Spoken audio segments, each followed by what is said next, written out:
the 3 lessons property investors learn in investing too late. Now, most of you might be familiar with my situation where I bought a HDB back in 2012 that actually lost $120,000 in value over the last 5 years. The biggest pitfall was that I bought a property when I was emotionally charged, right, causing me to lose $120,000 in value in the last 5 years. So today, I'm going to talk about the 3 things or the 3 lessons that investors learn too late. Number 1, emotional attachment. Now, when you are visiting show flats, the developers have spent millions of dollars to build and interior design their show flat just to impress consumers like you and me. So when you're going to the show flat, the place is beautiful, right? The rooms, the show units are all magnificently designed.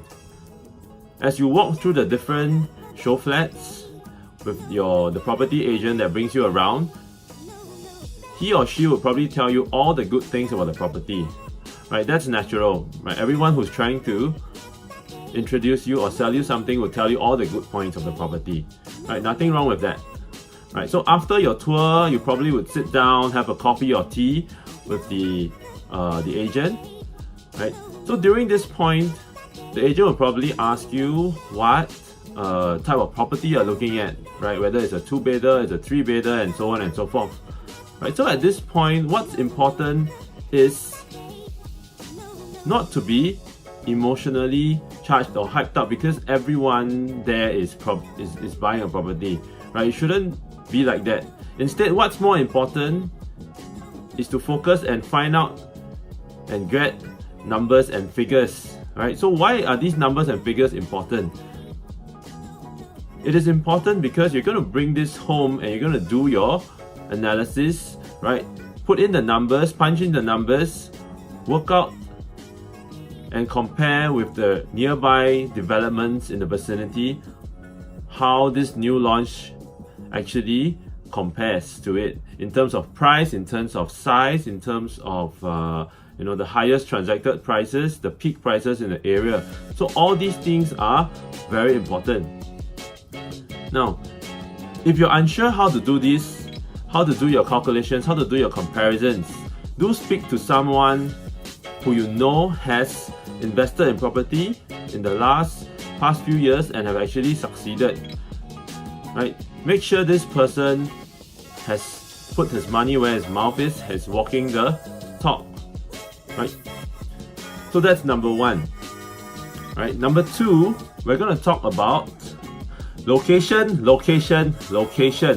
Now, everyone in Singapore or your friends and family might be telling you, you must buy a property that's near the MRT. It's super important. That's the most important thing when you're looking at a property.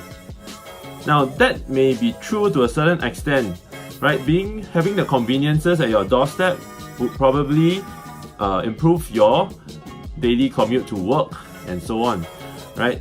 It's easy to access, easy to get around. Now, let's look at an example in Scott Square, right? This property is right beside the Marriott Hotel, the CK Tanks building. It's right above Orchard MRT station, right in the heart of District 9 in Orchard Road.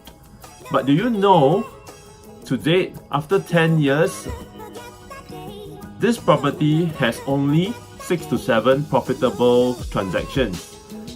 And there are a total of 40 plus over transactions and people that actually lost $600 to $1 million over dollars in this property, Scott Square.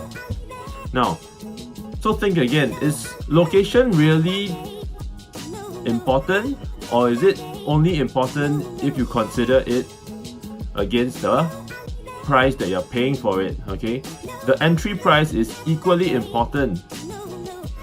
So remember, when you're looking at a property that's near the MRT or has very many conveniences, do compare it against the other properties in the area, right? To give you a comparison of what is a fair and right price to pay for this property.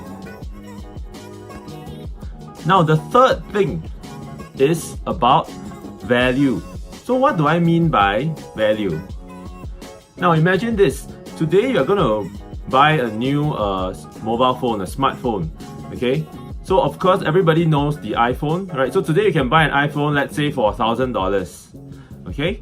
And on the other hand, there is another smartphone manufacturer that sells a similar phone with the same specifications, and on top of that with a better 20 megapixel camera for just $800, okay? So 3 years later, you decide that, hey, I want to sell off and upgrade my phone now, okay? So what do?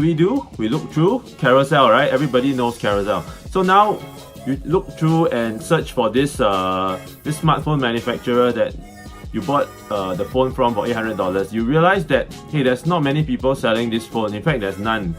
Okay, so you post up this phone for to sell at maybe $500. Okay, so you spend $100 a year to use this phone for the last 3 years. Okay, that's scenario 1. Scenario 2, the iPhone. So you search through Carousel, you realize people are selling the iPhone now after 3 years for $800. So because you are an avid fan of the iPhone, you want to sell off your phone as quick as possible because next week the new iPhone model is going to launch. So you put it up for only $700, okay? It's the cheapest on Carousel. And you receive, within the next 2 to 3 hours, you receive maybe 5 to 10 messages on Carousel, right? Now, why am I sharing this with you? Okay, simple. When consumers are actually looking to buy a product, or in our case the smartphone, is it always about being the cheapest? Is it always the features that consumers are looking for, or is it something else? Okay, so in the context of property investing, I'm sure you have seen advertisements that say the most affordable development in 2019, or the most affordable condo one bedder in district 19, right? So you have seen all these advertisements that tell you this is the most affordable, the cheapest in the market, right? So be wary of such advertisements, because it doesn't mean that when something is cheap, it is of value, right? I repeat that again. It doesn't mean that when something is cheap, it is going to be of value.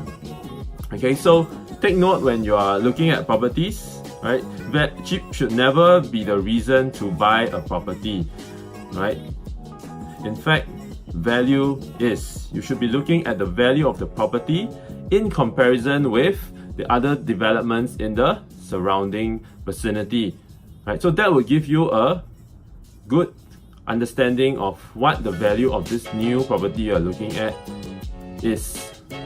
Okay, so today I hope the sharing was useful for you, right? If you like what you hear, do like, share, or comment below, right? If you have any other questions, do drop me a message or just comment right below. I'd like to hear from you as well. Right, so again, this is Mark, Property Growth Strategist. I'll see you soon.